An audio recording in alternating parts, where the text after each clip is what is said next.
Well, first let me just, it is the responsibility of a host country to provide for the security and the safety of foreign diplomats in that country. And the Cubans clearly have not met that. Heightening that is the reality that Cuban society is the most closely monitored in the hemisphere and among the most closely monitored in the world. So this is a place where everything that happens, particularly if it's Americans affiliated with the U.S. government, is very closely watched and very closely monitored. And so the idea that in a place like that, Americans could be severely injured and the Cuban government not know who did it is absurd. Obviously, anything that's discussed in a closed setting is closed for a reason. I also would encourage people, no matter where you are on the debate about policy towards Cuba, to view the actions taken yesterday by the Secretary of State and the President to be appropriate. Because it cannot be that we have to reduce our diplomatic presence in another country by 2/3 because of attacks against them, yet that country gets to keep the full complement of individuals here, especially since we know that the overwhelming majority of individuals working at the Cuban embassy in Washington, D.C. are affiliated with intelligence agencies.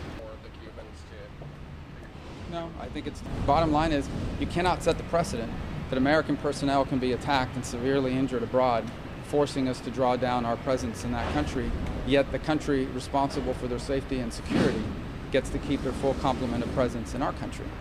This is a well-established rule of international diplomacy, that reciprocity is critical, and it was already out of balance to begin with.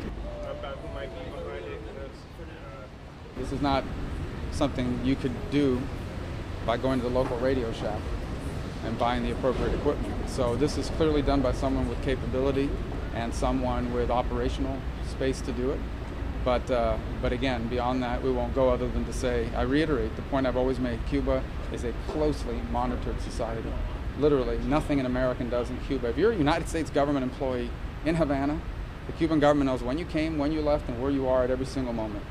The idea that in an environment like that, like Cuba, especially in Havana, 22 Americans could be attacked and the Cuban government not know who did it is absurd.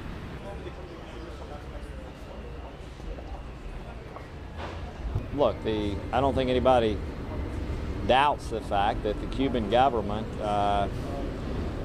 from an intelligence agency standpoint, has, they have control of their island, okay? Nobody's accusing them necessarily of having done this, okay? There could be rogue elements within the administration, but what we are saying is we know you guys have the ability to figure this out, okay? I mean, idea if they had any leads about anything?